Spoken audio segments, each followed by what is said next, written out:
Hello guys, welcome back to another video, and basically this is a different video. It's going to be more like of a story type video. So this is going to be about the first day of secondary school as a non-English speaker.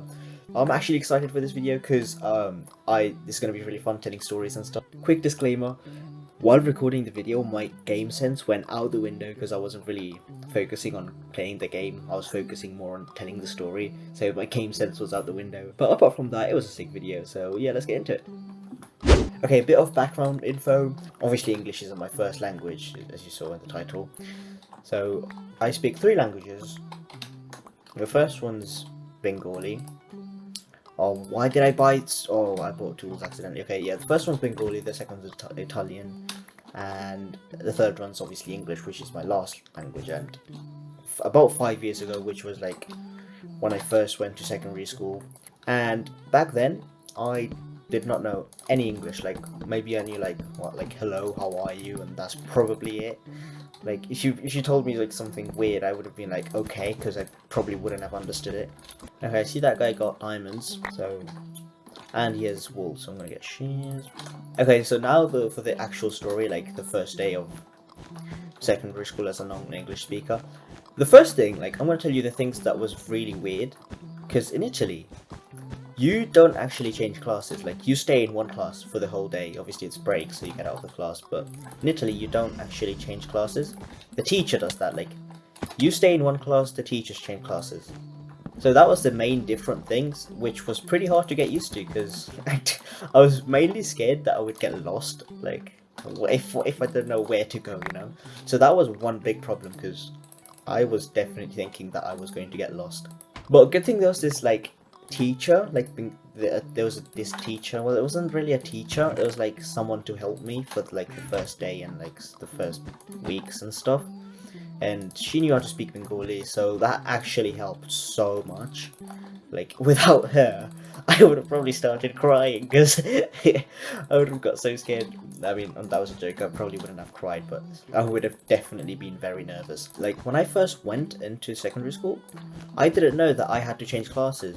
I thought like it would have been like normal, so I'd just stay in one class and the teachers come in and go, you know what I mean? So I was just chilling in the tutor group, and then everyone starts leaving. I'm like, oh, is it break time already?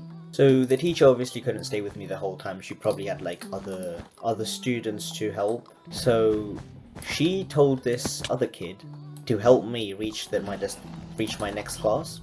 But you know the funny thing, yeah, it's not like he's been in that school for like 2 years or something. He was in year 7 as well, so he was new as well. He didn't know where to put me.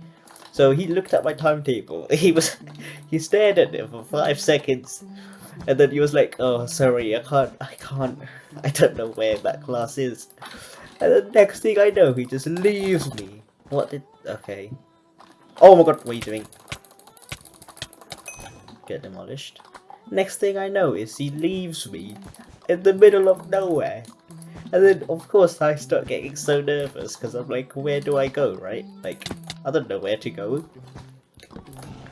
But at the end I did figure it out, because there were like signs in front of buildings, and it was like A building, B building, C building, and stuff like that. Oh, my bed's gone, okay. Stuff like that, and yeah, I figured out eventually, because it wasn't really hard to find out. In my mind, I was like scared. I was so angry at him, because I'm like, bro, where am I meant to go? I don't even know English, and I can't even ask for anyone for help, because I don't know what to say. But on the outside, I was like, yeah, okay.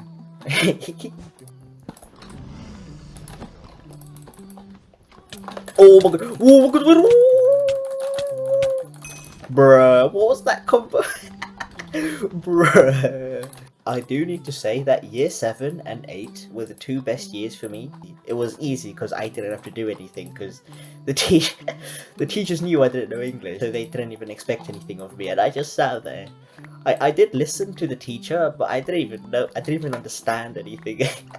I just sat there looking at the board and just tried to understand, but even though I didn't even understand anything.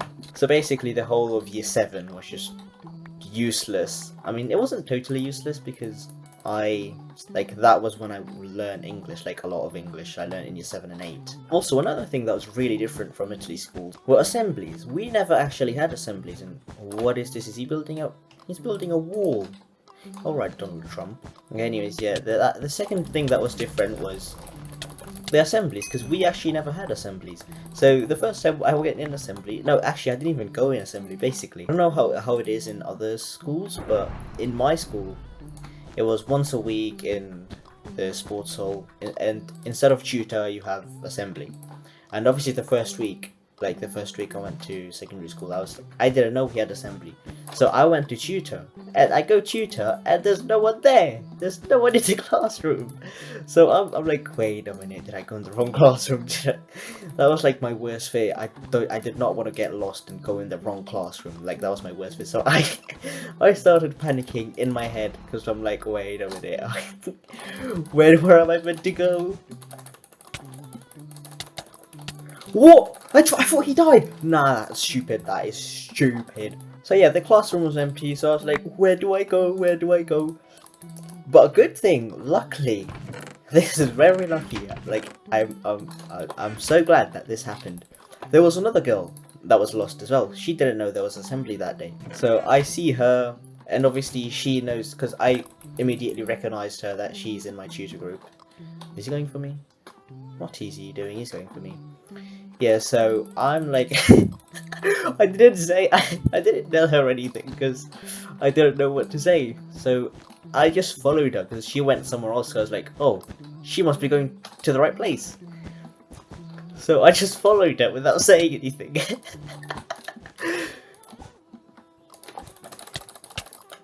Come here, boy. Come here, boy. No, if he actually... Okay, he almost killed me, but he didn't kill me. Okay, good. Yeah, oh my god. Yeah, anyways, I just followed her. Obviously, she went to ask help from a teacher. So I followed her till this point. She found the teacher. And the teacher took her to assembly. And the funny thing is that I started following them, and like, they didn't even say anything to me. I mean, maybe they did, but I probably didn't understand them. So I just started following them without even saying one word. Yeah, I went to assembly, and the teacher didn't even, like, my teacher didn't even... Bro, calm down, you don't have to place 50 blocks in 1 second. Yeah, the teacher didn't even, like, didn't tell me off because he knew that I didn't know English, so he assumed that I probably got lost, which was true. And about me not saying one word, that was true for like the rest of the year. I just went to school, went to my classes, sat there without saying nothing, because I, like, what would I say? Like, I didn't even know anything to say. Sat there without saying anything, went to break, went to lunch, and I went home. Another thing was, in lunchtime, right?